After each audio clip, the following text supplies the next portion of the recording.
to die. Why not have hung me for it while it didn't matter? But for what? For a murder you can't describe? Of a man whose death in circumstances pointing to violence we have no record?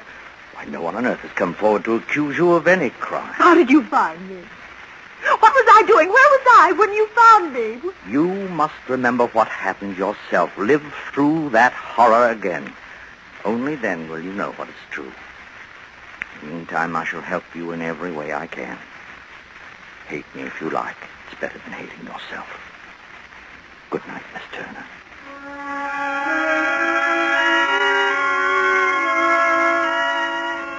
So many years to remember. A life brought back to be my own. The figures and landscapes and people which belonged to me when nothing had been mine the day before. It was all there, up until my birthday. What happened on the 16th of April? I remember the night before. It was the last thing I remembered until awaking here in the hospital on the first day of May. I was standing in the lobby of the hotel, just having got off that rickety elevator. And my bag was packed. It was there at my feet. And the porter came around from behind his booth and handed me an envelope. After that, nothing.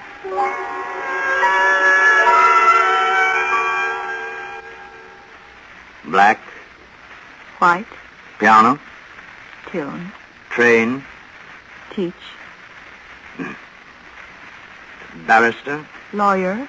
Pallet. Paint. Porter. Ticket. Train. Snow White. I beg your pardon? Snow White. She has that long train that the dwarfs carry. Oh, yes, quite right. Blood. Red. Train. A thought. Miss Turner, have you noticed anything about your response to this word? Which word? The word train. Oh.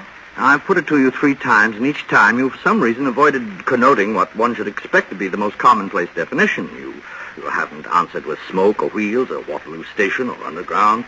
Have you any idea why you should be unwilling to recognize the word train as a high-speed conveyance traveling on wheels on rails? I don't have any idea. Book. Dealer. Yorkshire. Terrier. Train. Wreck. Thank you, Miss Turner. I think that will do us for the day.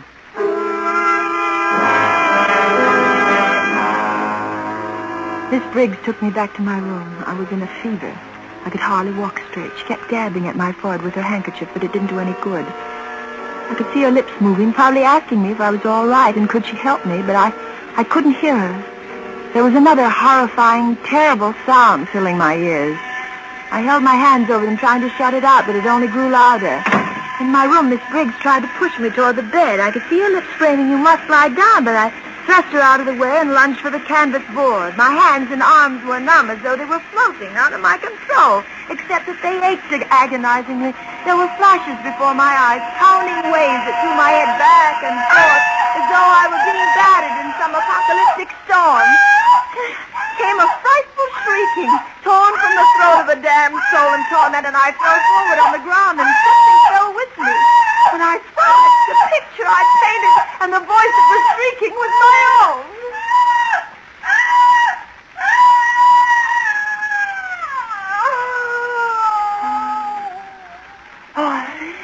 I can't. Lie down. Yes, lie down. This is it, nurse? Oh, yes. It's awful. All right, roll up that sleeve. Now, Rachel. Painted that picture there. Delirious like a mad woman. Yes, quiet. Now, Miss Turner. You hurt me this time. It's stinging. Yes, the mixture's a little bit different this time, Miss Turner. But it will stop hurting in just a moment.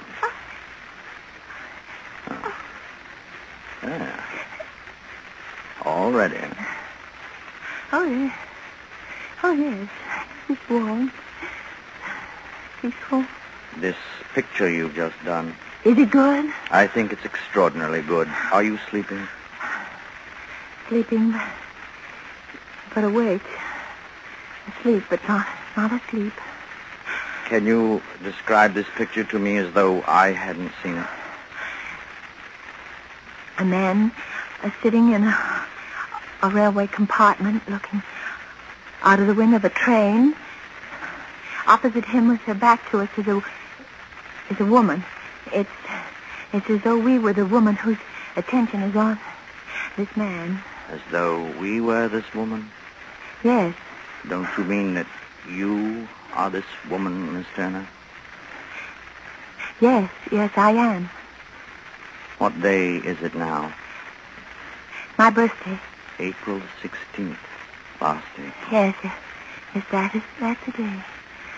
I'm aboard the Flying Scotsman Express.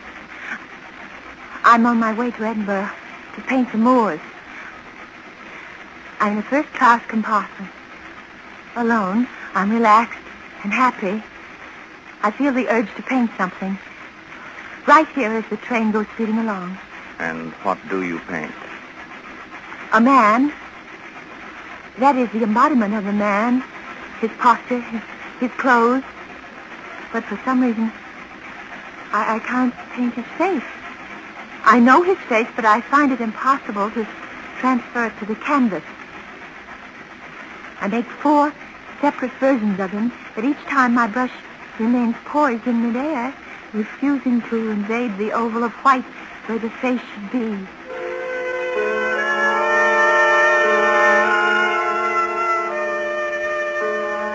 At Manchester, I got out to stretch my legs, walking up and down the station platform.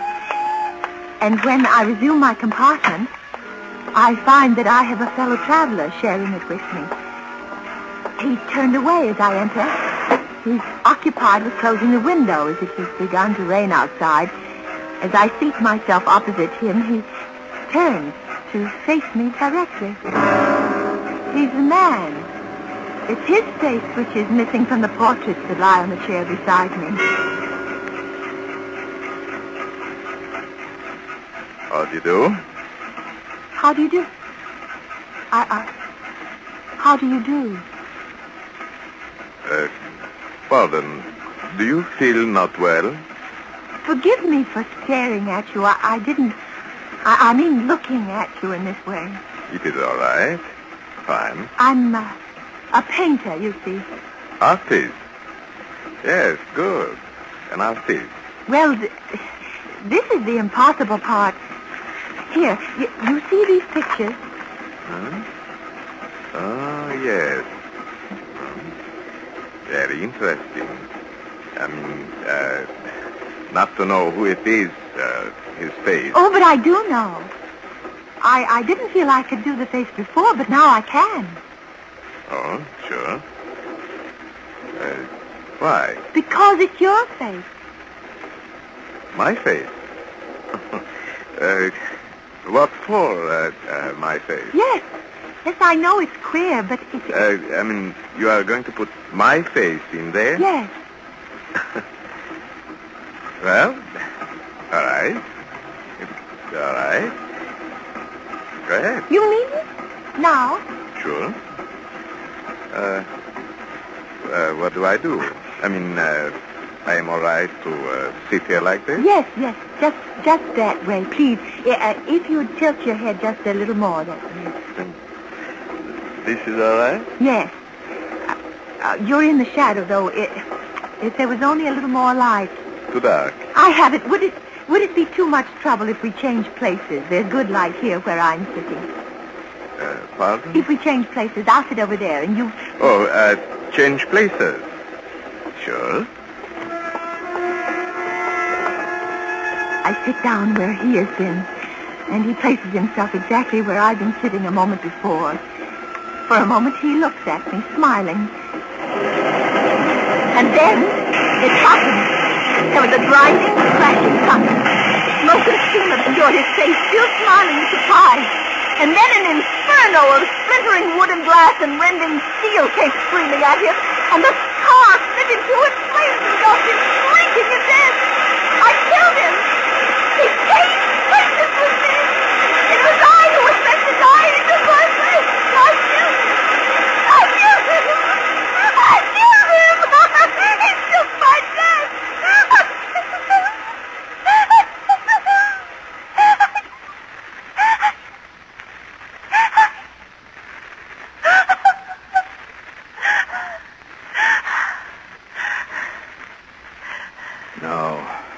You didn't kill him. You know that now. You remember. You've come back from the edge of reason.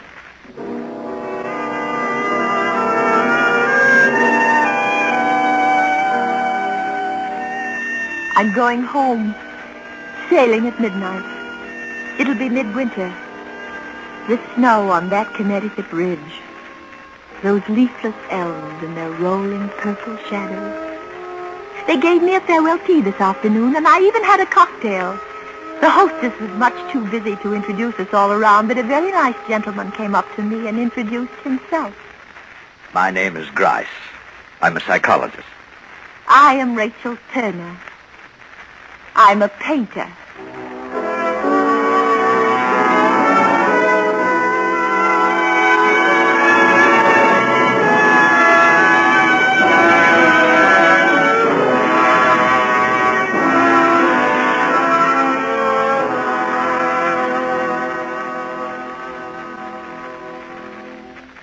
Suspense, presented by Autolite. Tonight's star, Miss Agnes Moorehead. This is Harlow Wilcox speaking for Autolite, world's largest independent manufacturer of automotive electrical equipment.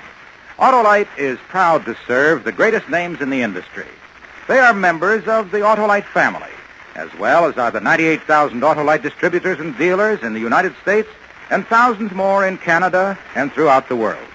Our family also includes the nearly 30,000 men and women in 28 great Autolite plants from coast to coast, and Autolite plants in many foreign countries, as well as the 18,000 people who have invested a portion of their savings in Autolite.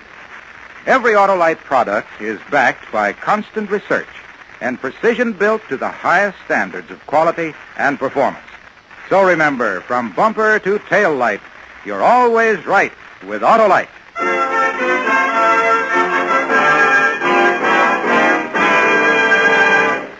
Next week, a story based on fact and taken from your morning newspaper. The exciting report of one man's efforts to prevent a national tragedy. The story is called Man Alive. Our star will be Mr. Paul Douglas. That's next week on Suspense.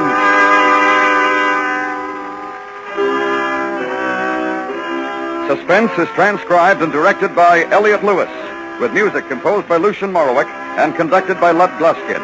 Death and Miss Turner was written for Suspense by William Spear. In tonight's story, Jeanette Nolan was heard as Miss Briggs, Joseph Kearns as Dr. Grice, Paul Freese as the man on the train, and Charles Davis as the shopkeeper. Agnes Moorehead may currently be seen touring in Don Juan in Hell by George Bernard Shaw.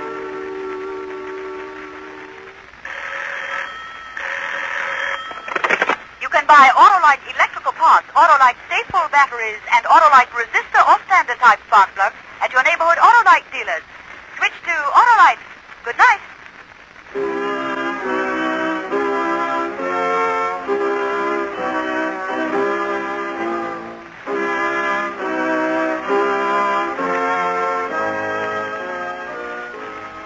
This is the CBS Radio Network.